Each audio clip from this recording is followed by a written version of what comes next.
నమస్తే, welcome to our channel. నేను మిషాల్ని. రాజ్ తరుణ్, లావణ్య వీళ్ళిద్దరి మధ్య గొడవలు తారస్థాయికి చేరాయి. అయితే ఆ గొడవల వల్ల కేసులు కూడా అయ్యాయి. ఆ లావణ్య వెనుక ఇంకా ఎవరెవరున్నారు అనే కోణంలో సోషల్ మీడియాలో హల్చల్ చేస్తున్నాయి. అయితే దీనికి పూర్తిగా మనకి విశ్లేషించడానికి మనతో పాటు స్టూడియోలో ఉన్నారు శేఖర్ భాషా గారు ఉన్నారు. వారిని అడిగి కొన్ని విషయాలు మనం తెలుసుకుందాం. నమస్కారం సార్. నమస్తే సార్, అసలు చెప్పండి, లావణ్య పరిస్థితి ఏంటో ప్రజలకైతే ఎవరికి అర్థం కావట్లేదు. సో ఆమె మీద టార్గెట్ చేయడానికి ప్రత్యేకంగా కొంతమంది అయితే సోషల్ మీడియాలో మాకు వార్తలు అయితే వచ్చాయి. అయితే ఆమెనే ప్రత్యేకంగా ఎందుకు టార్గెట్ చేస్తున్నారు? ఫస్ట్ రాజ్ తరుణ్ ఎందుకు టార్గెట్ చేశారు? అసలు దాని గురించి మీరు చెప్పండి సార్. ఏ రోజైనా రాజ్ తరుణ్ టార్గెట్ చేసినట్టుగా ఉందా? అంటే బయటకు వచ్చి రాజ్ తరుణ్ ఈ అమ్మాయి అట్లా ఇట్లా అట్లా ఏం లేదు. అంటే నువ్వు ఫస్ట్ ఒకళ్ళని మీద ఆరోపణ చేసావు, వీడిట్లా అని. రాజ్ తరుణ్ వెళ్ళి లావణ్య మీద కేసు పెట్టాడా? లేదు కదా. లావణ్య కదా వెళ్ళి రాజ్ తరుణ్ మీద కేసు పెట్టింది. కేసు పెట్టినప్పుడు అందరూ వచ్చి అడుగుతారు కదా, ఏంటి సార్ అంత క్రూరుడా మీరు, అంత కామాంధుడివా నువ్వు, అమ్మాయిని అన్యాయం చేసేసావా అని అడిగినప్పుడు రాజ్ తరుణ్ సమాధానం చెప్పుకోవాలా వద్దా? అది చెప్తే కూడా టార్గెట్ అవుతుందా? సరే చెప్పాడు, చెప్తే మాత్రం నమ్ముతారా? ఎందుకంటే మన సొసైటీలో మగాడు బై డిఫాల్ట్ కుక్క, ఎదవ, కామాంధుడు. అదే కదా మన సొసైటీ. అమ్మాయి ఎన్ని చేసినా అమ్మాయి అమ్మాయి అన్యాయం. అదే కోణంలో చూసారు, కొన్నాళ్ళు ఇవన్నీ రాసుకున్నారు. ఎప్పటిదాకా ఎన్ని ఇయర్స్ నుంచి సార్ వాళ్ళిద్దరు పరిచయం అయ్యి ఉంది? ఎట్లా జరిగింది అసలు వాళ్ళ స్టోరీ? తర్వాత వాళ్ళకి ఇద్దరికి ఎందుకు గొడవ? అన్ని క్వశ్చన్లు అడిగితే నేను మర్చిపోతాను. ఒక క్వశ్చన్ చెప్తాను నేను. Okay sir, okay. అసలు వాళ్ళిద్దరు ఎక్కడ పరిచయం అయ్యారు? ఉయ్యాల జంపాల సినిమాకి అసిస్టెంట్ డైరెక్టర్గా చేయడానికి వచ్చిన కొత్తల్లో, అది అరౌండ్ 2012, 14 ఆ టైంలో, 12 అనుకుందాం. ఆ టైంలో రాజ్ తరుణ్ ఏదో ఒక చిన్న అకామిడేషన్ కోసం చూసుకున్న టైంలో ఈవిడ ఎక్కడో ఉండేది. ఈవిడ అప్పట్లోనే తన బాయ్ ఫ్రెండ్తో, రాజ్ తరుణ్ కన్నా పెద్దది, ఆ టైంలో ఎవరితోనో ఉండేది అనుకుంటా. రాజ్ తరుణ్ చెప్పిన మాట నాకు, వాళ్ళు ఉంటున్న పోర్షన్కి పక్క పోర్షన్లో రాజ్ తరుణ్కి ఉండడానికి షెల్టర్ ఇచ్చిందట. అప్పట్లో రాజ్ తరుణ్తో కొంచెం చనువుగా మాట్లాడుతుంటే ఆయన హర్ట్ అయ్యి, మై బాయ్ ఫ్రెండ్ మరి ఎవరో ఆ పోర్షన్లో ఉన్న ఆయన రాజ్ తరుణ్ కొట్టడానికి వచ్చాట. సో కొట్టడం జరిగిన తర్వాత ఇంక వద్దులే అని చెప్పి అక్కడి నుంచి వెళ్ళిపెట్టారు రాజ్ తరుణ్. 3 రోజులు వారం రోజులు అంతే ఉన్న ఆ వ్యవధి. అలా పరిచయం ఫస్ట్ లావణ్య. తర్వాత తను వెళ్ళిపోయాడు, మంచి హీరో అయ్యాడు. హీరో అయిన తర్వాత, నువ్వు పెద్ద హీరో అయ్యావు కదా, నేను గుర్తున్నానా నీకు, ఆ రోజు నీకు అకామిడేషన్ ఇచ్చాను, మీరా బాగున్నారా, అలా పరిచయం. ఇప్పుడు ఒక 1.5 year గ్యాప్ తర్వాత ఇప్పుడు మళ్ళీ అలా టచ్లోకి రావడం. లేకపోతే కొట్టించిన వాళ్ళతో ఎవరు ఉంటారండి? అప్పటికి మర్చిపోవడానికి కొంచెం టైం బట్టి ఉంటుంది, లేకపోతే గుర్తుండదు. సరే అలా పరిచయం. ఆ పరిచయం తర్వాత ఇప్పుడు న్యూ ఇయర్ పార్టీలో ఎట్లా కలుసుకున్నారట 2014లో. ఇప్పుడు తర్వాత అప్పటి నుంచి ఏదో కొంచెం చనువుగా మూవ్ అవడం. తర్వాత అక్కడి నుంచి ఒక 3 ఏళ్ళు, 2014 నుంచి 2017 వరకు ఆన్ అండ్ ఆఫ్ అట్లా ఏదో కొన్నాళ్ళు నడిచింది. ఆ టైంలో రకరకాల ఇళ్లలో ఉండేవాడు రాజ్ తరుణ్. కుక్కలంటే ఇష్టం, కుక్కలు పెంచుకోవడం, తనకు కూడా కుక్కలంటే ఇష్టం. ఇలా కామన్ ఇంట్రెస్ట్ ఏవో ఉన్నాయి. సో ఇవి నా కుక్కలు, ఇవి నీ కుక్కలు అని పెంచుకొని అలా ఏదో కొన్నాళ్ళు.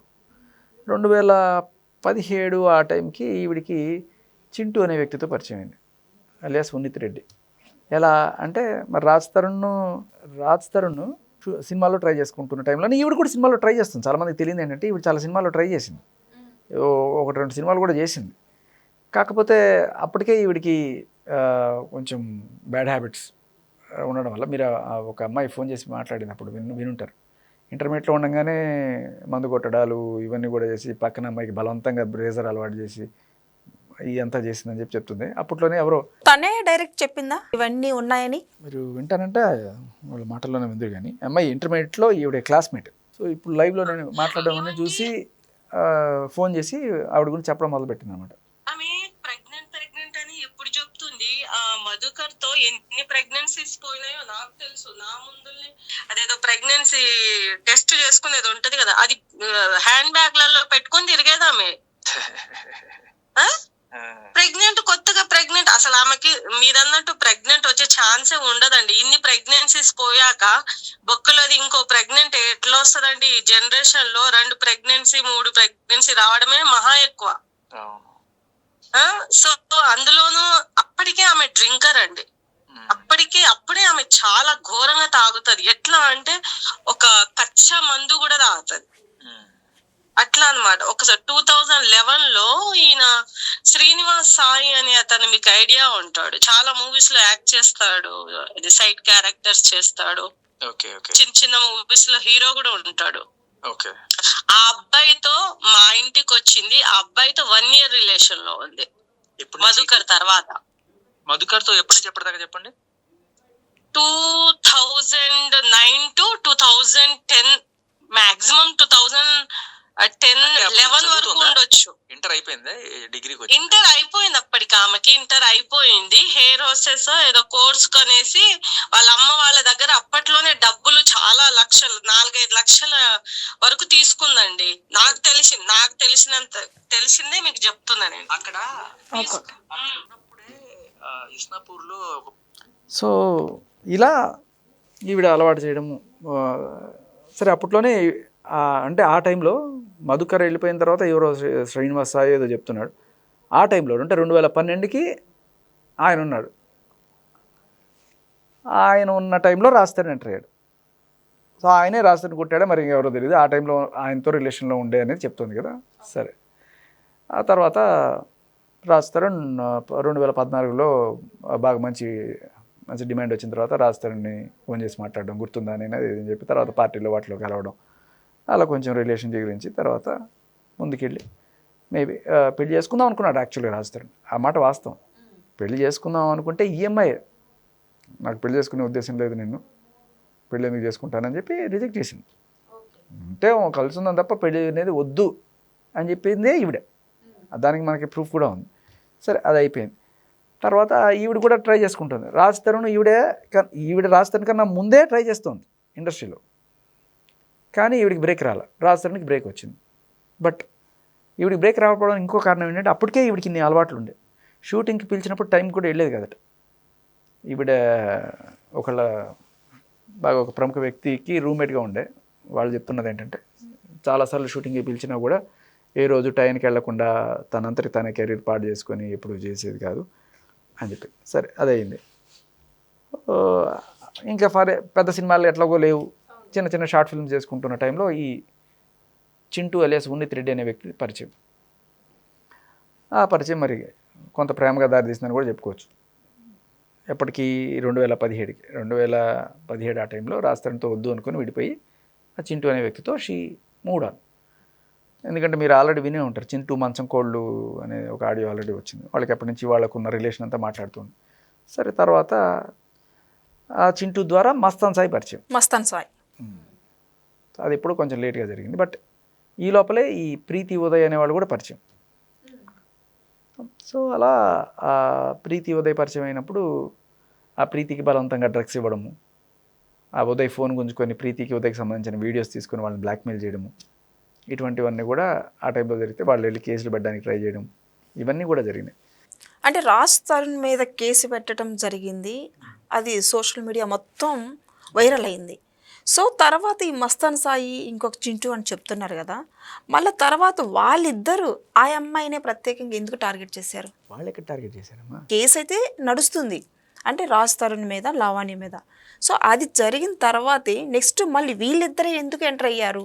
మీరు గమనిస్తే ఇప్పుడు చింటూ కరెక్ట్ మంచి క్వశ్చన్ అడిగారు. మీరు చాలా అసలు భలే క్వశ్చన్ అడిగారు. దీనివల్ల ఒక స్టోరీ బయటకు వస్తుంది. ఇప్పుడు మీకు చింటూ లావణ్యని టార్గెట్ చేయాల్సిన అవసరం ఏముంది అంటే వీళ్ళిద్దరికి మధ్య ఆల్రెడీ కొన్ని మీరు గమనించవచ్చు. దేవదాసుకి పెళ్ళయింది అని ఒక షార్ట్ ఫిల్మ్ మీరు ఇప్పటికి కూడా కొడితే దాంట్లో చింటూను లావణ్య కలిసి చేస్తున్న రొమాంటిక్ సీన్లు అన్నీ కూడా ఉంటాయి. అవును. సో తర్వాత దాంట్లో వాళ్ళు కొంచెం చిగురించి వాళ్ళ ప్రేమ కొంచెం ముందుకెళ్ళారు. అదే టైంలో మరి డ్రగ్స్ తీసుకున్నారా లేదా అనేది ఆవిడ ఒక కన్ఫెషన్లో రాసింది. చింటూ నాకు ఇలా పరిచయము, తర్వాత మేము ఇట్లా డ్రగ్స్. సార్ మొత్తానికి ఆ కన్ఫెషన్ అనేది ఎక్కడంటే ఆవిడ నార్సింగిలో రెడ్ హ్యాండెడ్గా దొరికిపోయిన డ్రగ్స్ కేసులో ఆవిడ ఒక్కతే దొరికింది. లిటరల్లీ సికింద్రాబాద్ రైల్వే స్టేషన్ నుంచి దిగుతుంటే పోలీసులు ఆవిడని ఆపి, ఉండమ్మా మీ బ్యాగ్ చెక్ చేయాలంటే కుదరదు, చేయడానికి వీల్లేదు అని చెప్పి అడ్డం పడిపోతుంది. తర్వాత చేస్తే దొరికింది 4-5 గ్రాముల మెత్త దొరికింది. MDMA అంటారు దాన్ని. అది సీజ్ చేశారు, ఈ అమ్మాయిని అరెస్ట్ చేశారు, రిమైండ్ చేశారు. చేసినప్పుడు నీకు ఎక్కడివమ్మా ఇవి అని అడుగుతారు కదా. సో ఎక్కడమ్మా అని అడిగినప్పుడు ఈవిడ ఏం చెప్పింది? చింటూ పేరు చెప్పింది. సో చింటూ అండ్ ఇంకొక అమ్మాయి పేరు కూడా చెప్పింది, ఆయనతో పాటు ఉన్న వాళ్ళ ఆవిడ పేరు ఏదో చెప్పింది మొత్తానికి. సో బేసికలీ చింటూని ఇరికిచ్చింది ఈవిడే. ఎందుకంటే మీకు ఒక అద్భుతమైన విషయం భలే అడిగారమ్మా మీరు ఏంటంటే పట్టుకున్నప్పుడు ఇమ్మీడియట్గా ఎఫ్ఐఆర్ చేస్తారు కదా. ఎస్ అవును చేస్తారు. ఎఫ్ఐఆర్ అయినప్పుడు A1 A2 A3 అని ఉంటాయి. సో పట్టుకోగానే ఎక్కడివి నీకు అని అడిగినప్పుడు ఇగో నాకు చింటూ ఇచ్చాడు అని చెప్తే, so A1 Lavanya, A2 Chintu, okay, ఇవి రెండే ఉన్నాయి ఫస్ట్ ఎఫ్ఐఆర్లు. కట్ చేస్తే రిమాండ్కి వచ్చేటప్పటికి A1 చింటూ అయ్యాడు, A2 లావణ్య అయింది. అంటే రివర్స్ అయిపోయింది. ఇది ఎలా సాధ్యం? రెడ్ హ్యాండ్గా పట్టుబడింది ఈవిడ ఎవరి పేరైనా చెప్పచ్చు, నీ పేరు చెప్పచ్చు, నా పేరు చెప్పచ్చు, ట్రంప్ పేరు చెప్పచ్చు, లేకపోతే ఇంకెవ్వరి పేరైనా చెప్పచ్చు. సో చెప్పితే రాస్తారు, కానీ వాళ్ళ నేపథ్యం అన్నీ కూడా చూసి దానికి సాక్ష్యాలు ఉన్నాయా లేదని పరిశీలించి దాన్ని ఇచ్చేయాలి కదా. సో అలా అతను ఇరికిచ్చింది అని అతను ఫీల్ అయినట్టున్నాడు. కావాలని నన్ను ఇరికిచ్చింది. ఎందుకు ఇరికిచ్చింది? మళ్ళీ వాళ్ళిద్దరికి మధ్య ఏమైనా గొడవలు ఉన్నాయా మనకు తెలియదు. బట్ ఎవరన్నా కూడా నిజంగా ఫ్రెండ్ అయ్యి ఉంటే ఫ్రెండ్ని ఇరికించాలనుకోరు కదా. తెచ్చినా కూడా నేను ఎక్కడో ఢిల్లీ నుంచి తెచ్చుకున్నానండి, లేకపోతే బొంబాయి నుంచి తెచ్చుకున్నానండి, గోవా నుంచి తెచ్చుకున్నానండి, ఎవడో ఉన్నానండి అని చెప్తారు. కానీ దగ్గర ఇక వీడే నా ఫ్రెండ్, వీడిని కూడా ఇరికించండి అన్నట్టుగానే ఉంది కదా, చాలా క్లియర్ కట్గా. రెడ్ హ్యాండెడ్గా అయితే అతను దొరకలేదు. ఈవిడే 500కి గోవాలో కొంటదట, ఇక్కడ 3000కి అమ్ముతుందట, ఆవిడే రాసుకుంది. సో కన్ఫెషన్ స్టేట్మెంట్లో ఇప్పుడు నన్ను ఇరికిచ్చారు అని చెప్పి అందరి మీద చెప్తాను. నువ్వు ఇరుక్కునేది నిన్ను నిజంగానే ఎవరన్నా ఇరికిచ్చుంటే నువ్వు ఆ రోజు జిప్ ఓపెన్ చేసి చూపించేదానివి. అప్పుడు కనబడైతే అరే నాకు తెలియకుండా ఎవరు పెట్టారనేది ఉండేది. కానీ నువ్వేం చేసావు? అసలు ముందే అడ్డం పడిపోయాడు, నీకు తెలుసు దాంట్లో ఉన్నట్టు. సో నేను ఎవడో ఇరికిచ్చలా, నువ్వే దొంగ, దొరికిపోయావు. కానీ దొరికిపోయిన తర్వాత వాళ్ళని వెళ్ళి నువ్వు ఇరికిచ్చావు, చింటూని నువ్వు ఇరికిచ్చావు. మేబీ అందుకు చింటూకు కోపం ఉండొచ్చేమో, మీరు అడిగిన దాన్ని బట్టి నాకు అనిపించింది తప్ప నేను ఈ కోణంలో ఎప్పుడు ఆలోచించలేదు. ఎంతసేపు మస్తాన్ సాయి ఈవిడి కోణం గురించి ఆలోచిస్తాను కానీ. సో చింటూని మేబీ ఇరికిచ్చిందేమో అనేదే డౌట్ వస్తుంది మీరు అడిగిన తర్వాత. నెక్స్ట్ మరి మస్తాన్ సాయి ఎప్పుడు పోతాన్ని టార్గెట్ చేశాడు? ఇది మంచి పాయింట్. మస్తాన్ సాయి ఈవిడిని యాక్చువల్గా ప్రీతి ఉదయ్ వీళ్ళిద్దరూ ఈవిడితో కలిసి ఉన్న టైంలో ఇప్పుడు 2 ఏళ్ళ తర్వాత ఎప్పుడో చెప్తుంది ప్రీతి. యాక్చువల్ నేను ఇంటర్వ్యూలో చూసాను. ఆ టైంలో ఇప్పుడు మస్తాన్ సాయి పరిచయం అంటే ప్రీతికి ఆల్రెడీ ఈవిడ డ్రగ్స్ ఇవ్వడం ఇదంతా జరిగిపోయిన 2 ఏళ్ళకి మస్తాన్ సాయి పరిచయం అయ్యాడు. So she into drugs already. అయితే ఈ మస్తాన్ సాయి పరిచయం అయిన తర్వాత మరి ఆ పార్టీల్లో వాళ్ళకు కూడా దేంట్లోనూ కల్పించేసి అలవాటు చేసి ఉండొచ్చు మస్తాన్ సాయికి, చింటూకి కూడా. ఎందుకంటే నేను ఎందుకు ఈ మాట అంటున్నానంటే ఇప్పుడు మీరు గమనిస్తే ఆ అమ్మాయి కాల్ ఇంతకుముందు ఇంటర్మీడియట్ వాళ్ళ క్లాస్మేట్ ఎవరైతే ఉందో ఆ టైంలోనే ఆవిడ తాగుతుందండి, కచ్చా మందు తాగుతుంది, మాకు కూడా బలవంతంగా అలవాటు. అమ్మాయి నేచర్ అది, పక్కన వాళ్ళకి అలవాటు చేయాలి, కంపెనీ ఉండాలి మనకి అనుకునే టైప్లో ఆ చింటూకి అలవాటు చేసి ఉండొచ్చు, ప్రీతికి అలవాటు చేసి ఉండొచ్చు, అండ్ మస్తాన్ సాయికి కూడా అలవాటు చేసి. సరే అలవాటు అయిందా లేదా అనేది పక్కన పెడితే ఆ టైంలో మేబీ 2022 అనుకుంటా ఆ టైంకి అతను చూసిన తర్వాత అతని మీద మోజుబడిందో లేకపోతే ఏమో తెలియదు, అతను కావాలని గట్టిగా డిసైడ్ అయింది. దానికి ఇంకో కారణం కూడా ఉంది. మస్తాన్ సాయికి బాగా 100 కోట్ల దాకా ఆస్తుందని తెలిసింది, వాళ్ళ ద్వారా తెలిసిందట. అయితే సరే అతనికి కానీ పెళ్ళయింది. మరి అట్లా అంటే ఇప్పుడు పెళ్ళాన్ని వదిలించాలి. సో మొత్తానికి అతనికి ఆవిడకి మధ్య ఏదైనా గొడవలు పెట్టి ఏదైనా వాళ్ళ ఆవిడని దూరం చేసి ఉండొచ్చు, లేకపోతే అతనితో కాస్త ఇప్పుడు మనం చూసాం కదా ఓ పోలీస్ ఆఫీసర్తో ఎలా రొమాంటిక్గా మాట్లాడుతూ ఆయన్ని ముగ్గులోకి దించే ప్రయత్నం చేస్తుంది. అలాగే అతను కూడా ముగ్గులోకి దించే ప్రయత్నం చేస్తాడు. ఇతనేమి పుణ్యాత్ముడు ఏం కాదు, ఎవరు గోకినా పడిపోయిన మనకు అర్థమవుతుంది. సో అలా పడిపోయినట్టున్నాడు. ఆ పడిపోయిన తర్వాత అతను ఉన్న క్లోజ్నెస్ ఫోటోలు ఏవో తీసుకొని చూడు అని చెప్పి వాళ్ళ ఆవిడికి పంపించి వాళ్ళిద్దరి మధ్య రిలేషన్ బ్రేకప్ అయ్యాడు చేసి, తర్వాత అక్కడి నుంచి అతను తన చుట్టూ తిప్పుకోవడానికి ట్రై చేస్తూ, అంటే వాళ్ళకి డైవర్స్ అయిపోయిన తర్వాత ఇతను పెళ్లి చేసుకుందామా అనే కోణంలోనే ఉండేది. ఆ టైంలో ఒక అతన్ని సంప్రదించింది. అతను ఎవరు మామూలు సెటిల్మెంట్లు చేస్తుంటారు చూడండి ఆ టైప్లో. వీళ్ళ మధ్య క్లోజ్నెస్ ఎంత పెరిగిందంటే ఒక చెల్లి పెళ్ళికి పిలిచాడు. జనరల్గా పెళ్ళికి పిలిస్తే ఒక రోజు ముందు వస్తారు ఎవరన్నా, అయితే మహా అయితే 10 రోజుల ముందు వచ్చింది. లాడ్జ్ తీసుకొని పెట్టాడు గుంటూరులో. ఆ 10 రోజులు అక్కడే ఉండి ఓ 9 రోజులు వ్యాపారం చేసి 10వ రోజున ఈవిడ నోటిదోలతో, ఇదంతా ఒక్క నోటిదోలతో స్టార్ట్ అయిందండి. నోటిదోలతో వాళ్ళ అమ్మని తిట్టింది. వాళ్ళ అమ్మని అనకూడని మాటలు ఉంది. రాజ్ తరుణ్ ఎలా అయితే అంటే వాళ్ళ సొంత అమ్మని కూడా అలాగే తిడుతుంది కదా. బట్ నీ అమ్మ నువ్వు తిట్టుకుంటే సరే ఆవిడ ఫీల్ అవుతుంది, వేరే వాళ్ళ అమ్మని తిడితే వాడు ఫీల్ అవుతాడు.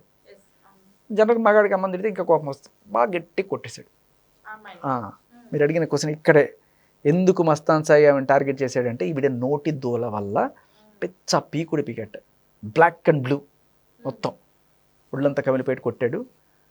సో ఆవిడ ఏం చేసింది, దెబ్బతోటి పరిగెత్తుకుంటూ పోయి పోలీస్ స్టేషన్కి వెళ్ళి కంప్లైంట్ ఇచ్చింది. సో ఏమైనా కంప్లైంట్ ఇచ్చింది, 9 రోజులు మేము కాపురం చేసాం, 10 రోజులు నన్ను రేప్ చేశాడని. సరే కానీ కంప్లైంట్ ఇచ్చింది. ఆ తర్వాత అంటే కొట్టిన సెక్షన్లే కాకుండా ఇంకా రేపు, అటెంప్ట్ మర్డర్లు ఇవన్నీ కూడా పెట్టేశారనమాట. పెట్టేసి గట్టిగా ఇది చేశారు. తర్వాత అక్కడి నుంచి వీళ్ళ మధ్య దూరం పెరిగింది. అరే ఏదో అనుకున్నాను, నోటి దూల వల్ల పెద్ద గొడవ అయిపోయింది. బిగ్ ఫిష్ 100 కోట్లు ఆస్తున్న వీడిని నేను అనవసరంగా దూరం చేసుకున్నాను, ఎలాగైనా ఇది చేసుకోవాలి. కాకపోతే బతిమాలుకునే టైప్ కాదు మనం, కాళ్ళ బేరానికే తెచ్చుకోవాలి. కేసు ఉంది కదా, 12 కోట్లు బేరం పెట్టిందట అక్కడ ఎవరో ఆ టైంలో ఉన్న పోలీస్ ఆఫీసర్ తోటి. 12 కోట్ల నుంచి 8 కోట్లు అలా 2 కోట్లకు వచ్చింది. ఆ కాల్ రికార్డింగ్ బయటకు రావడంతో ఆయన ఏకంగా సస్పెండ్ అయ్యే పరిస్థితికి వెళ్ళిపోయింది ఆఫీసర్. అక్కడ అది అయిపోతే సరే అప్పటికైనా సరే మస్తాన్ సాయిని ఎలాగైనా దక్కించుకోవాలి అని చెప్పి ఒక సెటిల్ చేస్తారు చూస్తారా, అలా ఎవరో ఫ్రెండ్ ఉండే అతనితో మాట. సాయి వాళ్ళ మమ్మీ వాళ్ళ నాన్న సాయి అయితే 2 months బయటికి రాకుండా చేస్తామన్నారు. నాన్ అవైలబుల్ 2-3 సెక్షన్స్ పడుతున్నాయి, అటెంప్ట్ మర్డర్ అని చెప్పారు. వీళ్ళ మీద బాగానే మంది ఉన్నారు, అంటే వాళ్ళు చాలా పలుకుబడిన వాళ్ళే అంట, డబ్బులు ఉన్నాయంట బాగా. వాళ్ళ పేరెంట్స్ అందరు కలిసే చేశారు. వాళ్ళకంట 100 కోట్లు ఎంత ఆస్తుందంట. ఎవరు చెప్పారు అనుకుంటున్నారు ఇక్కడ అందరూ. అందుకే నన్ను ట్రాప్ చేసింది. మరి ఏమనుకున్నావు? నువ్వు ఇప్పుడు సాయితో నువ్వు ఉండాలనుకుంటానా వద్దనుకుంటున్నావా? నేను ఇష్టపడ్డాను, మనసులో అయితే నాకు ఇష్టం ఉంది. ఇంకా అది ఓపెన్ గా చెప్తున్నాను నేను, అది అందరికీ తెలుసు, నా చుట్టుపక్కల వాళ్ళందరికీ తెలుసు. పోయేదాకా నేను ఏం చేయాలి? రాజునైతే నువ్వు లవ్ చేయలేదు అయితే? లేదు, నాకు ఇప్పుడు సాయిలో చూస్తే ఫస్ట్ నన్ను కొడతాను, అంత గలీజ్ ఉంటాడు. అంటే నాకు బాగుంటాడు, మిగతా నీ కళ్ళు సాయి పొగ మస్తులు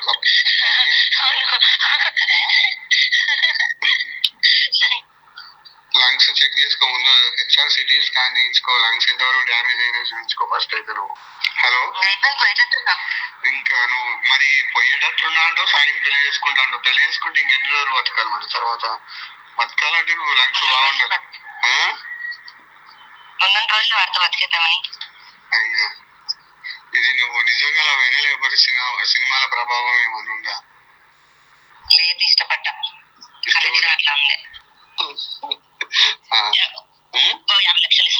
నిజంగా ఇస్తావా?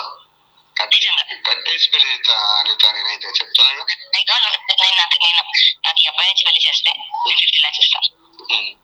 సరే చేద్దాం. సో అబ్బాయి నుంచి పెళ్లి చేస్తే 50 lakhs ఇస్తుంది, 100 కోట్లు ఉన్నాయని తెలుసు నాకు. సో అది బేసికల్లీ ఆవిడ అక్కడ మస్తాన్ సాయితో ఎలాగైనా సరే అంటే చచ్చినట్టు కేసులు పెట్టైనా ఏదైనా సరే మస్తాన్ సాయిని దక్కించుకోవాలి, నీకు ఇష్టం ఉన్నా లేకపోయినా చచ్చినట్టు నాతో పడుండ్రా, ఎలా తప్పించిపోతావు అనే టైప్లో ఒక రాక్షస ప్రేమ ఆయన మీద. అయితే ఈయన తెలిసి ఇట్లాంటి వాళ్ళతో ఎవరైనా ఎందుకు ఉండాలనుకుంటాడు. మళ్ళీ మొత్తానికి సరే భార్యతో దూరం అయిపోయాడు. నెక్స్ట్ ఇంకో అమ్మాయి ఎవరో వేరే గర్ల్ ఫ్రెండ్తో హీఈస్ మూవ్డ్ ఆన్. తర్వాత ఆ విషయం తెలిసింది ఈవిడికి, నాకు దక్కంది వేరే వాళ్ళకి దక్కకూడదు. ఒక సైకోలాగా ఏం చేసిందంటే వెళ్ళి మెల్లగా మస్తాన్ సాయితో మాట్లాడుకొని, మస్తాన్ సాయి నిద్రపోతున్నప్పుడు ఎప్పుడు మనం మొత్తానికి ఆ ఫోన్ తీసుకొని ఆ ఫోన్లో ఈ గర్ల్ ఫ్రెండ్తో ఉన్న ఫొటోస్ వీడియోస్ అన్నీ కూడా కాపీ చేసేసుకొని బ్లాక్మెయిల్గా మొదలుపెట్టింది. ఆ అమ్మాయిని అట్టాగైనా మస్తాన్ సాయికి వదిలించాలి. ఇప్పుడు భార్యను వదిలించింది, ఇప్పుడు ప్రియురాలను కూడా వదిలించాలి. ఏదైనా సరే మస్తాన్ సాయి ఫైనల్గా ఒంటరివాడి నా దగ్గర రావాల్సిందే, నా కాళ్ళ కింద చెప్పులా పడి ఉండాల్సిందే, ఏదైనా చేస్తుంది దానికోసం అని చెప్పి ఆ అమ్మాయి ఫోటోల్ని వాళ్ళ నాన్నకి, అంటే ఇతను ఆవిడ క్లోజ్గా ఉన్న ఫోటోలు ఏవో, వీడికి ఇదొక అబ్సెషన్ ఏదో ఉంటుంది ఇలాంటివి ఏదో తీసుకోవడం, ఇద్దరు అంటే కన్సెన్షువల్గానే తీసుకున్నారు. బట్ అవి వాళ్ళ నాన్నకి పంపించడం, ఇలా ఊళ్ళో వాళ్ళందరికీ పంపించడం, మీడియాలకు ఇవ్వడం, ఇదంతా చేసి అమ్మాయి జీవితం రోడ్డును పడేసింది. సో తర్వాత అమ్మాయిలు కేసు పెట్టింది. బట్ అది జరిగింది. తర్వాత ఏమైంది, మస్తాన్ సాయికి ఈ అమ్మాయికి గొడవ పెద్దదైంది. ఎందుకని వీళ్ళ ప్రేయసి విషయంలో ఇంత ఇంటర్ఫియర్ అయ్యి వాళ్ళ అమ్మాయి పరువు తీస్తే ఎవరికైనా ఎలా ఉంటుంది. అమ్మాయి వీడియోలు అన్నీ కూడాను వాళ్ళ నాన్నకి వీళ్ళందరికీ పంపించేసి ఇది చేస్తే సో మస్తాన్ సాయికి ఆవిడ మీద కోపం. టార్గెట్ ఎందుకు చేశాడని అడిగారు కదా. సో అలా మస్తాన్ సాయికి ఆవిడ మీద కోపం. ఈవిడికి ఏంటంటే మస్తాన్ సాయిని ఏదైనా సరే అందరిని ఎవరితో వెళ్తావో చూస్తా, వాళ్ళని ఎట్టాగైనా నా కాలు కింద చెప్పులాగా చేసుకుంటా. తర్వాత సరే ఆ అమ్మాయి కూడా ఎందుకు వచ్చింది పెంట అని చెప్పి కేసు పెట్టేసి వెళ్ళిపోయి ఆ అమ్మాయి బతుకుతోంది ఎక్కడ పెళ్లి చేసుకొని. తర్వాత ఇంకో అమ్మాయి వచ్చింది, ఆ అమ్మాయిని వదిలిచ్చింది. తర్వాత ఇంకో అమ్మాయి వచ్చింది ఇప్పుడు లేటెస్ట్గా, అది ఈ అమ్మాయిని ఇప్పుడు వదిలించడానికి చేస్తున్న ప్రయత్నంలో ఏమైందంటే ఆ అమ్మాయికి సంబంధించిన డీటెయిల్స్ ఇప్పటిదాకా జరిగినవన్నీ పాతవి, ఎప్పుడో ఇవన్నీ 4-5 ఏళ్ల క్రితంవి. బట్ ఇప్పుడు లేటెస్ట్గా ఎవరైతే అమ్మాయి ఉందో ఆ అమ్మాయి ఆల్రెడీ పెళ్ళైన అమ్మాయి. సో వాళ్ళ ఆయనకి ఆవిడకి ఏదో మనస్పర్ధలు ఉండి వాళ్ళ డైవర్స్ దగ్గరలో ఉన్నారు వాళ్ళు. ఆ టైంలో మస్తాన్ సాయి దగ్గరే మస్తాన్ సాయితో ఏదో ఉంటున్న విషయం అతనికి తెలియదు. ఈవిడ ఏం చేసింది, ఎప్పుడైతే ఈ హార్డ్ డిస్క్ కొట్టుకొచ్చేసిందో ఒక 3 నెలల క్రితం, ఆ హార్డ్ డిస్క్లో ఉండేవన్నీ చూస్తే ఈ అమ్మాయి ఉంది, ఈ అమ్మాయి డైరెక్ట్గా వాళ్ళ ఆయనకి పంపించింది.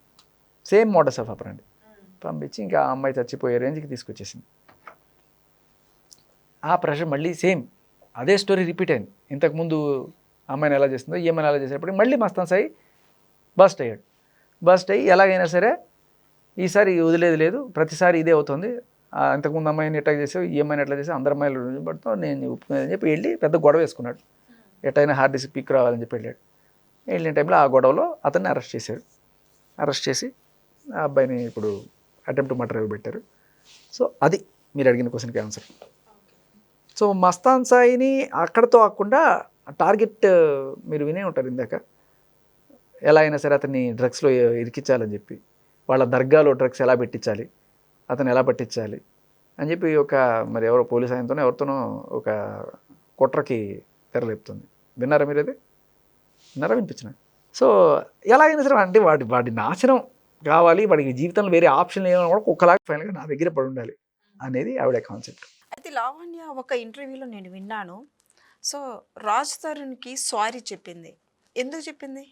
ఎందుకు చెప్పాలని అంటే పాములాగా పాలు పోసిన మనిషినే కాటేసే నేచరు ఎవరైతే మనకి హెల్ప్ చేస్తారో వాళ్ళకి సంబంధించిన గుట్టుముట్లన్నీ తెలుసుకొని వాళ్ళని బ్లాక్మెయిల్ చేస్తూ బతకడం అనేది ఈవిడ నైజం అయిపోయింది. అలా రాజ్ తరుణ్ ఈవిడికి హెల్ప్ చేశాడు, ఇంట్లో ఉండనిచ్చాడు, డబ్బులు ఇచ్చాడు. సో ఏది కూడా అంటే బ్రేకప్ అయిపోయిన తర్వాత కూడా అంత పెద్ద మనసుతో ఉండడం అనేది జరగదు. బ్రేకప్ అయిపోయింది, ఆవిడ చింటుతో మూవ్ అయిపోయింది, చింటు తర్వాత మస్తాన్ సాయితో మూవ్ అయిపోయింది. ఇంత అయిన తర్వాత కూడా he let them be there. అంటే ఒక 3 స్టోరీ బిల్డింగ్ అది, కింద సరే పాత అప్పుడెప్పుడు కొంత హెల్ప్ చేశాను నేను దీంతో అన్నీ సహించాడు. మరి అట్లాంటి మనిషి మీద కేసు పెట్టారని గిల్టీ అయితే ఉంటుంది కదా అమ్మాయికి. ఇప్పుడు బయటకు వచ్చి వాళ్ళు పెట్టించారు, ఆ రిపోర్టర్ చెప్తే పెట్టా, ఈయన పెట్టి చెప్తే వాళ్ళు పెంట తినమంటే నువ్వు తింటావా? నువ్వేమన్నా చిన్నపిల్లవా? కాదు కదా, 33 ఏళ్ళు ఉన్నాయి నీకు. వాళ్ళు పెట్టించారు, వీళ్ళు పెట్టించారు, వాళ్ళు చేయించారు, వీళ్ళు చేయించారు. పచ్చబద్దాలు, డబ్బుల కోసం చేసావు, అది కుదరలా. డ్రగ్స్ నుంచి తప్పించుకోవడానికి ఒక బకరా కావాలి నీకు, రాజ్ తరుణ్ నన్ను ఇరికిచ్చాడని చెప్పి రాసేసారు కేసు. అంటే ఏమైనా కానీ ఆఖరికి తల్లినే ఎల్లని తిట్టిన అమ్మాయికి కృతజ్ఞతలు అవన్నీ ఎట్లా ఉంటాయని ఎక్స్పెక్ట్ చేస్తాం మనం. సో ఇప్పుడు రాజ్ తరుణ్ని క్షమించమని అడగడానికి కూడా రియలైజేషన్ ఏమనుకోను నేను, ఇది కూడా ఒక చాలే. ఎందుకు అంటే ఇప్పుడు ఈ కేసు తప్పుడు కేసుని తేలిపోద్ది. కొన్నాళ్ళు ప్రపంచం అంతా తెలిసిందే, కొత్త ఏం లేదు. తప్పుడు కేసుని తేలిపోయిన తర్వాత ఎందుకు ఇంత తప్పుడు కేసు పెడతారు? క్లియర్ కట్గా తెలుస్తుంది కదా. అయినా కూడా మీరు ఎలా తప్పుడు కేసు పెడతారు? వాళ్ళ మెడకి చుట్టుకుంటుంది. అండ్ అలాగే 211 పెడితే ఈవిడికి ఒక 10 ఏళ్ళు. అదేమ్మా ఇప్పుడు అదే నర్సింగ్ పీస్లో నాకు మస్తాన్ సాయి నేను ప్రేమించుకున్నా పెళ్లి చేసుకుందాం అనుకున్నామని ఒక 9 నెలల కేసు పెట్టి అది తిరగకుండా 9 నెలల తర్వాత వచ్చి రాజ్ తరుణ్ నేను 12 ఏళ్ళ నుంచి ప్రేమించుకుంటున్నావు పెళ్లి చేసుకుందాం అనుకున్నావు, ఎలా ఇది వ్యాలిడ్ అవుతుంది? 12 ఏళ్ళ నుంచి నువ్వు ప్రేమలో ఉంటే మస్తాన్ సాయిని ప్రేమించాను పెళ్లి చేసుకున్నా ఎందుకు పెడతావు నువ్వు? అంతా నీ ఇష్టమేనా? ఎంతమందినైనా ప్రేమించుకోవచ్చు, అంటే ఒకటి బ్రేకప్ అయిన తర్వాత ఇంకొని చేసుకోవచ్చు. కానీ 12 ఏళ్ళ రిలేషన్లో ఉన్నప్పుడు మధ్యలో వాళ్ళని వెళ్ళి ప్రేమించుకుంటూ నేను ఎంతమంది అయినా చేసుకోవచ్చా? గవర్నమెంట్ ఏమైనా లైసెన్స్ ఇచ్చిందా? ఇట్లా తప్పు కదా. సో ఇలా తప్పుడు కేసులు పెట్టామనడానికి క్లియర్ కట్ సాక్ష్యాలు ఉన్నాయి. ఇవి రేపు 211 అని ఒక సెక్షన్ ఉంది, చూస్తారా మీరు? చూడండి, ఇది ఆవిడ పెట్టింది. ఇట్లా చూపించిన ఇది ఎఫ్ఐఆర్ నంబర్ 992/2023 నార్సింగి పిఎస్లో లావణ్య మస్తాన్ సాయి మీద ఇచ్చిన కంప్లైంట్లో చాలా క్లియర్ కట్గా ఈ మస్తాన్ సాయి అనే వ్యక్తితో నాకు పరిచయం అయ్యాడు, మేమిద్దరం పెళ్లి చేసుకోవాలని అనుకున్నాము. ఒక అమ్మాయి పెళ్లి చేసుకోవాలని ఎప్పుడు అనుకుంటుందమ్మా? ఆ అమ్మాయి ఎవరిని ప్రేమించకుండా, అంటే వేరే వ్యక్తితో ప్రేమ పెళ్లి లేనప్పుడు మనిషి కదా ప్రేమించాలనుకుంటుంది. మరి అలా అనుకున్న వ్యక్తి రాస్తారని నేను పెళ్లి చేసుకున్నాం ప్రేమించాను ఎందుకు ఇన్ని కహానీలు చెప్తుంది? ఇది చూసుకోకుండా ఎలా కేసు పెడతారు పోలీసులు? సో అది కంప్లైంట్ చూడండి. 2023 సెప్టెంబర్లో ఇచ్చి ఈ మస్తాన్ సాయి మీద 2024 జూలైలో రాస్తారని మీద, రేపు 2025లో ఇంకెవరి మీదనే ఇవ్వచ్చు. హ్యాబిచ్యుయేటెడ్ క్రైమ్, ఇష్టం మేము పెడతాం కేసులు మీరు పడండి అంతే. సో అలా రాజ్ తరుణ్ని ఒక బకరా చేసి ఆడుకోండి. సార్ వీళ్ళ అందరి మీద ఆ అమ్మాయి కేసులు పెట్టడానికి కారణం ఏంటి అసలు? బ్లాక్మెయిల్ అంతే, కేసులు పెట్టడం బ్లాక్మెయిల్ చేయడం. మస్తాన్ సాయి మీద కేసు పెట్టింది, మస్తాన్ సాయిని రోజు బ్లాక్మెయిల్, డబ్బులు పంపించండి, వీళ్ళతో విలేకరులతోటి వాళ్ళతో పోలీసులతోటి ఎంతో కొంత సెటిల్ చేయించండి సార్. పోలీస్ ఆఫీసర్ తోటి 2 కోట్ల బేరం ఆడింది వినలేదా? అలాగే విలేకరులతో మాట్లాడిన కూడా నేను బయటకు వెళ్ళలేదు కానీ బోల్డ్ కాల్స్ ఉన్నాయి, ఏదో ఒకటి సెటిల్ చేయించండి ఎంతో కొంత ఇప్పించాలి. అలాగే రాజ్ తరుణ్ దగ్గర నుంచి ఎంతో కొంత సెటిల్ చేసుకోండి. ఎందుకు? ఒక కాళ్ళు చేతులు బాగుండి తెలివితేటలుండి చదువుకున్నావు, ఓ ఉద్యోగం చేసుకొని లేకపోతే ఒక బిజినెస్ పెట్టుకొని బతకచ్చు కదా సొంత కాళ్ళ మీద. ఎంతసేపు వాడి డబ్బులు నొక్కేసి వీడి డబ్బులు నొక్కేసి బతకాలని ఎందుకు అంత కక్కుర్తి ఆలోచన? ఆత్మగౌరవంగా బతకలేవా? సో అది వీళ్ళందరినీ టార్గెట్ చేయడం ఏంటంటే ఈజీ మనీ. ఇప్పుడు మీరు ఒక జాబ్ చేసుకుంటారు పొద్దున్న, నేను ఒక జాబ్ చేసుకుంటాను, ఆవిడకి ఏ జాబ్ ఉండదు. మనం అందరం కూడా రోజు పొద్దున్న లేస్తే స్టేషన్కి వెళ్ళి కేసులు పెట్టుకొని తిరగాలని ఎవడు అనుకోడు, కానీ ఆవిడకి అదే పని. వెళ్ళడం, బెదిరించడం, బ్లాక్మెయిల్ చేయడం. ఫస్ట్ ఆవిడ పని ఏంటి చెప్తాను మీకు. ఆవిడ పని ఏంటంటే మనుషుల యొక్క పర్సనల్ డీటెయిల్స్ తెలుసుకోవడం. ఫోన్స్, హార్డ్ డిస్కులు, ట్యాబులు ఏమైనా ఉంటే అన్నీ వీలైనంత తొందరగా గ్రాప్ చేసుకొని దాంట్లో వాడికి సంబంధించిన గుట్టులు ఏమైనా ఉంటాయి, ప్రతి మనిషి ఫోన్లో ఏవో ఒకటి ఉంటాయి కదా, అవి పెట్టుకొని వాడిని బ్లాక్మెయిల్ చేసి వాడి దగ్గర నుంచి డబ్బులు పొందడం. ఇది ఈవిడ మనం అందరం ఉద్యోగాలు చేస్తాం కదా, ఈవిడ చేసే పని. మీరు గమనిస్తే ఉదయ్ ఫోన్. అవును, ఇప్పుడు ప్రీతి గురించి వచ్చింది కాబట్టి అసలు ప్రీతిని ఎందుకు టార్గెట్ చేశారు మళ్ళా ఈ కేసులో? యాక్చువల్గా ప్రీతి ఏంటంటే అమ్మా, ప్రీతి అనే అమ్మాయిని మళ్ళీ ఇప్పుడు ఈ లావాణ్య కాకుండా మళ్ళీ ప్రీతిని తీసుకొచ్చారు. సో అది ఎలా జరిగింది? ప్రీతికి ఫస్ట్ డ్రగ్స్ అలవాటు చేసి, ఇప్పుడు మస్తాన్ సాయి కన్నా 2 ఏళ్ల ముందు జరిగిన విషయం ఇది. డ్రగ్స్ అలవాటు చేసి తర్వాత ఆ డ్రగ్స్ని అంటే ఆ డ్రగ్స్ మత్తులో ఆవిడ ఉన్న రకరకాల అమ్మాయికి అలవాటు చేసింది ఎవరు? లావణ్య. అది చెప్తుంది కదా ప్రీతి, వీడియో కూడా చూపిస్తుంది కదా. సో అలవాటు చేసి నా జీవితం అంతా నాశనం చేసింది. నేను ఆఖరికి చావు దాకా వెళ్ళి ఆఖరికి ఫైనల్గా రీహాబిటేషన్ సెంటర్కి వెళ్ళి వీటి నుంచి బయటపడి ఇప్పుడు నేను బతుకుతుంటే అప్పటికి కూడా పాత వీడియోస్ అన్నీ చూపించి వస్తావా నా కాళ్ళ కింద చెప్పులాగా ఉండు, నాకు సేవలు చేయవచ్చి అని చెప్పి ఆ అమ్మాయిని ఇది చేస్తుంటే తట్టుకోలేక అమ్మాయి బయటకు వచ్చి పోలీస్ స్టేషన్లో కేసు పెట్టింది. సో అది ప్రీతికి సంగతి. సో ప్రీతి ఎలా పరిచయం వీడికంటే ఉదయ్ అనే ఫ్రెండ్ ద్వారా. ఉదయ్ అనే అతను అక్క అంటూ లావణ్యతో ఉండే అతని ఫోన్ కూడా గుంజుకొని, అంటే బేసికలీ ఎవరిదైనా సరే ఫోన్ ఇట్లా అదే సినిమాలో మందు బట్టలు చూడగానే నాకు కావాలి చేతులు ఆడుతుంటే చూడండి, అలా ఫోన్ కనపడంగానే ఈ ఫోన్లో ఏముంటుంది, వీటికి సంబంధించిన ఏదో డేటా ఉంటుందా, అది తీసేసుకొని వాడిని బ్లాక్మెయిల్ చేద్దాం అనే సైకాటిక్ ఇదనమాట. సో అలా ఉదయ్ ఫోన్ గుంజుకొని. అండ్ ఇంకొకటి ఏంటంటే ఎవరన్నా సరే ఇద్దరు పెయిర్ ఆడ మగ కలిసి ఉన్నారు అంటే అస్సలు ఒప్పలేదు, వాళ్ళిద్దరికి ఏదో రకంగా చిచ్చు పెట్టాల్సిందే. అలా గొడవలు పెట్టి వాళ్ళిద్దరికి మధ్య, ప్రీతికి ఉదయ్కి మధ్య వాళ్ళు కొట్టుకునేటి చేసి వాళ్ళ వీడియోలు ఫైనల్లీ వాళ్ళ అమ్మ వాళ్ళకి పంపించి, ప్రీతి వాళ్ళ అమ్మకి పంపించి పెంట చేసి ఏదైనా పాతవి ఏమన్నా ఉంటే అవన్నీ కూడా తోడి వాళ్ళ క్యారెక్టర్ బ్యాడ్ అని చెప్పి వాడు దాన్ని వదిలేయని చెప్పి వాడికి చెప్పి వాడిని వదిలేయని ఇవి చెప్పి ఇలా అంటే ఒక రకమైన రక్కస్ క్రియేట్ చేస్తుంది రిలేషన్స్లో. అందరూ ఆవిడ గ్రిప్లో ఉండాలి. అందుకని గ్రిప్లో కావాలంటే జుట్టు పట్టుకోవాలంటే వాళ్ళ పర్సనల్ డీటెయిల్స్ కావాలి. దానికోసం ఆవిడ చేసే పని ఇదనమాట.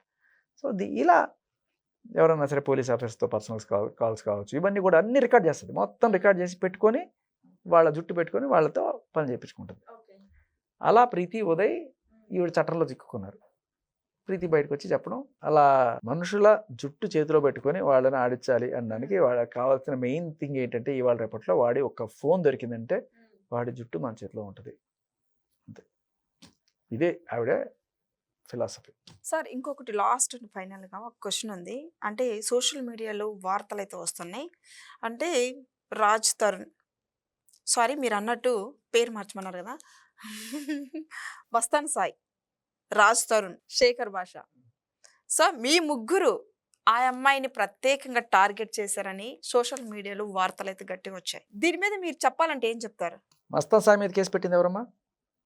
లావణ్య. రాజ్ తరుణ్ మీద కేసు పెట్టింది ఎవరమ్మా? లావణ్య. రాజ్ తరుణ్ లావణ్య మీద కేసు పెట్టాడా? మస్తాన్ సాయి లావణ్య మీద కేసు పెట్టాడా? ఎవరెవరిని టార్గెట్ చేస్తున్నారు ఇక్కడ? అండ్ ఇంకొక విషయం, ఇక శేఖర్ భాష విషయానికి వస్తే, శేఖర్ భాషని ఒక ఛానల్లో ఇంటర్వ్యూ చేసుకుంటూ వస్తుంటే కొట్టించింది ఎవరు? లావణ్య. కేసు పెట్టింది ఎవరు? లావణ్య. నన్ను కొట్టించి నా మీద కేసు పెట్టింది. ఫస్ట్ ఆవిడ కేసు పెట్టింది. ఎవరు టార్గెట్ చేస్తున్నారు? ఎవరిని టార్గెట్ చేస్తున్నారు? సో అందరి మీద కేసులు పెడుతున్నది లావణ్య. ఎందుకు అంటే ఆవిడకి డిపార్ట్మెంట్ ఏదో నడుస్తుంది. బట్ తర్వాత అన్ని రోజులు మనం కావు కదా, నాకు సంబంధించి కొట్టించిన సాక్ష్యాలు కూడా ఉన్నాయి. అంతా ఎఫ్ఐఆర్ అయింది. నేను పెట్టిన కేసు ఎఫ్ఐఆర్ అయింది ఆవిడ మీద. ఆవిడ కేసు పెడితే పాపం అమాయకురాలు, మేం కేసు పెడితే టార్గెట్ చేసినట్టు. అండ్ మగాడి కేసు పెడితే అంత ఈజీ కూడా కాదమ్మా. మీకు తెలుసుకోవాల్సిన విషయం ఏంటంటే మొత్తం సాక్ష్యాలను కూడా 100% పక్కగా ఉంటే తప్ప మగాడు ఒక అమ్మాయి మీద కేసు పెట్టలేడు. అదే అమ్మాయి జస్ట్ ఆరోపణలు చేసుకుంటూ కొంచెం ఏదన్నా ఉంటే లైట్గా అయిపోతుంది కేసు. సరే, ఓకే, మీ మీద ఎందుకు పెట్టింది కేసు? ఆవిడ మోడల్స్ ఆఫ్ ఆపరేండి చెప్తాను మీకు, జాగ్రత్తగా వినండి, చాలా చాలా ఇంపార్టెంట్. ఫస్ట్ నుంచి రావాలి మనం. ఎక్కడి నుంచి అంటే రెండో రోజు రాజ్ తరుణ్ మీద కేసు పెట్టిన రెండో రోజున ఒక కాల్ రికార్డ్ బయటకు వచ్చింది. దాంట్లో ఆవిడ పచ్చి బూతులు తిడుతూ ఉంటుంది రాజ్ తరుణ్. పచ్చి బూతులు. ఎంతమందితో మేము సంసారం చేస్తే నువ్వు పుట్టావరా, చాలా నీచమైన భాషలో. అది నేను చాలా పాలిష్గా చెప్పాను. అంత దరిద్రపు కొట్టే లాంగ్వేజ్లో రాజ్ తరుణ్ తిరుగుతూ ఉంటుంది, కొడతా ఉంటుంది. ఇంకో పక్క బాటిల్ అన్నీ ఇసిరేస్తూ ఉంటుంది. ఇవన్నీ మనకి అర్థమవుతూ ఉంటాయి.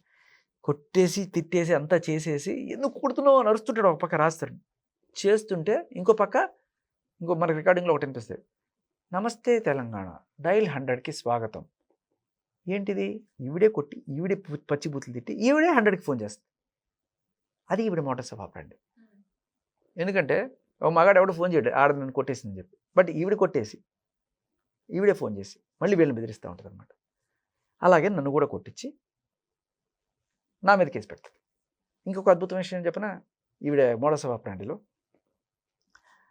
ఈవిడ డ్రగ్స్ తెచ్చుకుంటుందంట పోయి ఎక్కడో, ఈ పటాన్ చెరువు అక్కడెక్కడో పోయి ఎవరో కన్సల్మెంట్ ఇచ్చేవాడు ఎవడో ఉంటాడంట. అది తెచ్చుకునే ముందు పోలీస్ కంప్లైంట్ పెడుతుందంట, ఇది నార్కోటిక్ డిపార్ట్మెంట్ వాళ్ళకి. నాకు ఒక ఇన్ఫర్మేషన్ వచ్చింది, పలానా ఏరియాలో ఎవడో డ్రగ్స్ అమ్ముతున్నానని, నేను వాడిని పట్టిద్దాను రెడ్ హ్యాండెడ్గా అనుకుంటున్నాను, నేను అక్కడికి వెళ్తున్నాను, మీరు కూడా ఏమైనా కోఆపరేట్ చేస్తే అక్కడికి వస్తే మనం వాడిని పట్టించవచ్చు రెడ్ హ్యాండెడ్గా అని చెప్తుందంట. లొకేషను టైం కొంచెం తేడా ఉంటాయి.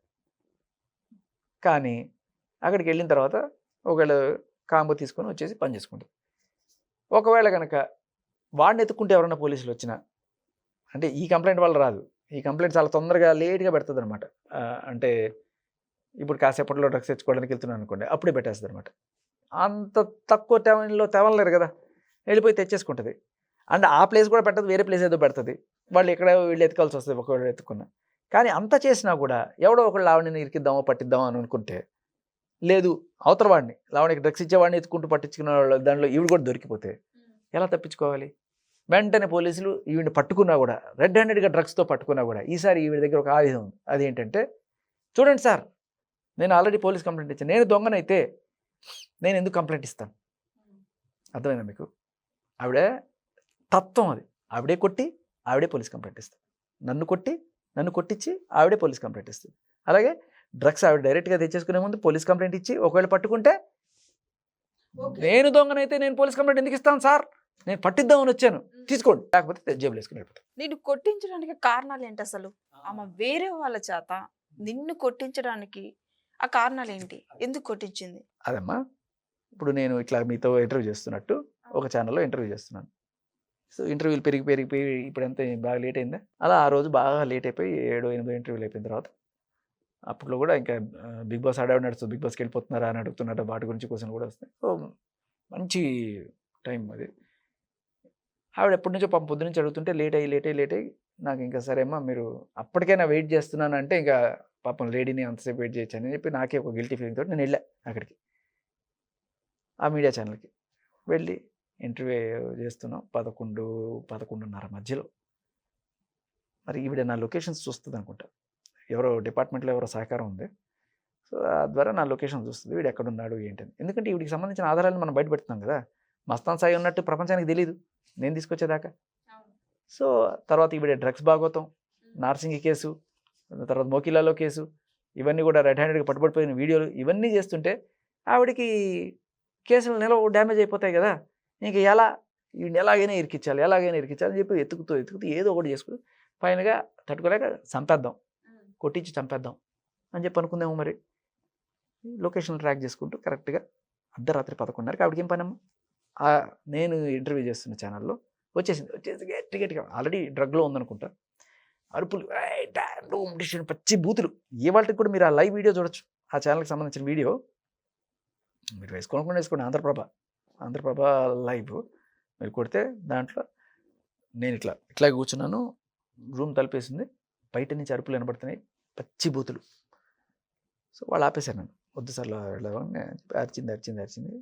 సరే సైలెంట్ అయిపోయింది. ఇంక తర్వాత సరే ఇంక నేను వెళ్తానండి, ఎంతసేపు అప్పటికే లేట్ అయిపోయిందని తలుపు తీసుకొని వెళ్తుంటే కింద అంతా చీకటిగా ఉంటుంది, మెట్లు ఉంటాయి, ఒక 20-30 మెట్లు ఉంటాయి. అక్కడ బాక్కొని ఉంది, 2 చెప్పులు పట్టుకొని ఇట్లా మీదకి వచ్చింది, తోపు దోశ నేను నా మీద పడుతుంటే ఆవిడ పడ్డది. నేను వెంటనే ముందుకు వెళ్ళిపోయిన తర్వాత అదే వాళ్ళకి కావాలన్నమాట. ముందుగా పక్క ప్లాన్ వేసుకొని ఆడపిల్ల మీద చేస్తావురా నువ్వు అని చెప్పి 2-3 రౌడీలాగా వచ్చి మీద పడి కొట్టడం అయింది. నాకు టేర్ అయింది, హాస్పిటల్లో చేరింది.